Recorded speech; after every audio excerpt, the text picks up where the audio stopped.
pagi, kembali lagi bersama channel Awal Laptop. Kali ini kita akan membahas sebuah core ya, atau sebuah induktor. Kita akan bahas sebuah induktor seperti ini, dan kita khususkan induktor ini diaplikasikan pada inverter EGS 002 ya, atau inverter low frequency yang menggunakan trafo toroid, dan kita perlu memasang induktor ini. Fungsinya buat apa? Yang pertama, aplikasinya adalah untuk memperkecil arus standby ya.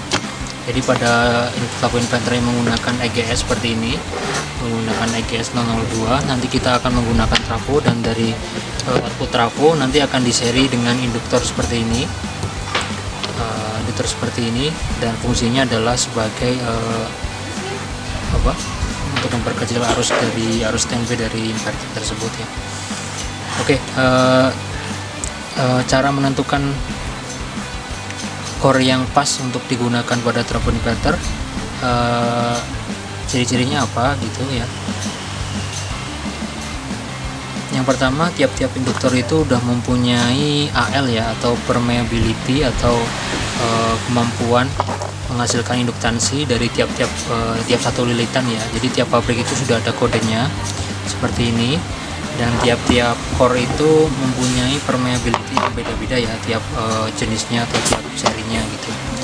Dan itu mempengaruhi dari banyaknya lilitan yang akan kita gunakan. Kita ambil contoh dalam inverter low frekuensi yang kita rakit, itu membutuhkan sekitar 50 mikro Henry ya, 50 mikro Henry atau 47 mikro Henry.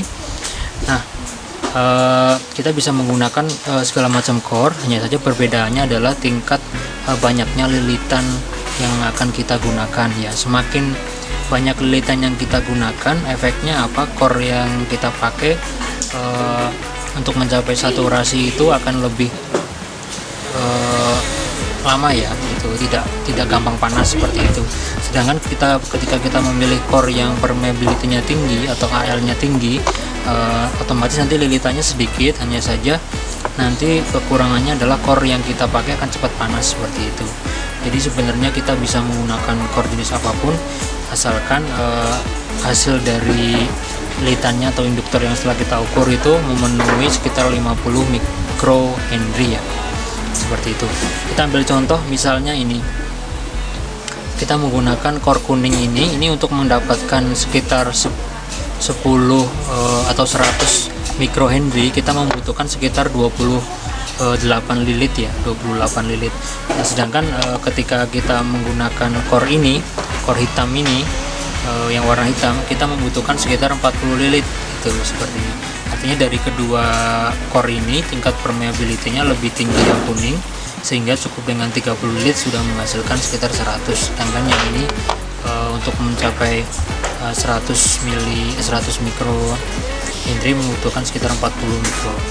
Dan alat ukur yang kita gunakan untuk mengecek induktansi, kita bisa menggunakan LCR meter ya, atau induktor, resistor, sama kapasitor meter, atau LC meter. Di sini kita menggunakan LC meter ini. Kemudian kita juga ada LCR meter yang seperti ini, sama saja. Kita akan coba tes ukur ya. Yang pertama,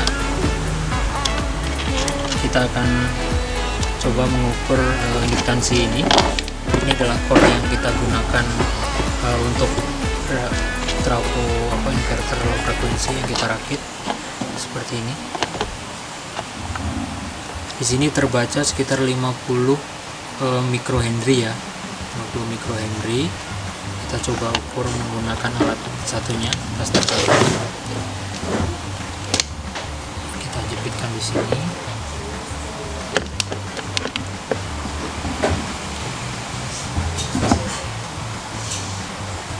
Ya, di sini juga terbaca 0,05 mili atau sekitar 50 mikro Henry ya. Jadi untuk pengukuran dari kedua alat ini kurang lebihnya sama, hanya saja yang ini lebih detail sampai ke komanya 52, sedangkan yang ini tadi terbatas sampai 50 saja, 50 mikro seperti itu.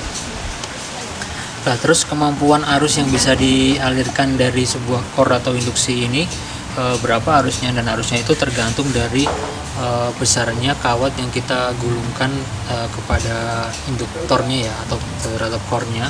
Di sini kita ambil contoh, kita menggunakan ini ke kawat sekitar 12 mili, kemudian di sini kita menggunakan kawat sekitar 24 mili yang ini.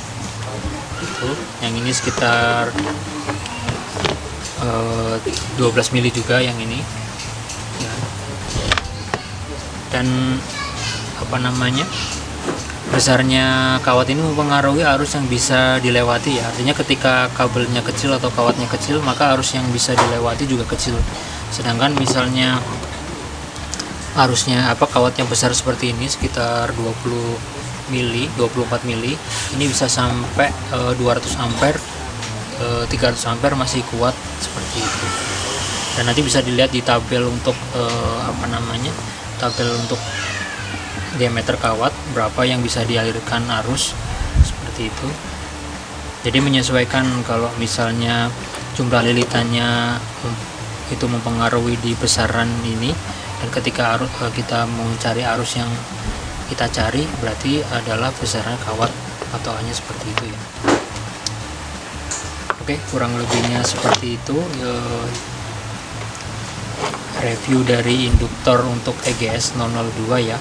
Jadi kesimpulannya, untuk induktor apapun bisa, nanti asalkan yang membedakan adalah jumlah banyaknya lilitan seperti itu, dan untuk arus yang bisa dilewati itu besarnya berapa, itu tergantung dari diameter kawat atau kabel yang kita gunakan ya. Jadi semakin besar diameter kawatnya, maka arus yang bisa dilewati juga akan semakin tinggi gitu. Ini juga biasa dipakai di amplifier kelas D gitu, itu sebagai LPF atau low pass filter ya, atau pemutus atau penyaring frekuensi tinggi atau pelolos frekuensi rendah. Itu kebanyakan menggunakan core hitam seperti ini, core hitam seperti ini. Dan semakin besar ukuran dari core, maka kemungkinan daya yang bisa disalurkan juga semakin besar, karena lilitan yang bisa kita lilitkan juga akan semakin besar seperti itu. Jika core kecil gini juga akan terbatas, maksimal paling kalau core seperti ini sekitar 5 sampai 8 mili untuk diameter kawatnya, itu udah sangat mentok sekali ya gitu. Dan ada perbedaan, misalnya di sini ada satu core dan di sini kita menggunakan 2 core. Itu perbedaannya apa? Tujuannya adalah untuk meningkatkan permeability atau kemampuan dari si core ini menghasilkan induktansi ya. Jadi ketika misalnya kita satu ini kita menggunakan 40 lilitan misalnya, dan ketika dua core seperti ini kita pasang, maka otomatis tidak sampai 40, di bawah 40 mesti, karena tingkat permeability-nya akan menaik sejalan dengan diameter atau luas permukaan dari inti ferrit yang kita gunakan seperti itu. Nah, kalau semakin besar, maka permeability juga akan semakin besar. Oke. Kurang lebihnya seperti itu aja untuk review core ferrit ini. Jika ada masukan silahkan komen. Terima kasih. Dari Awal Laptop, selamat pagi.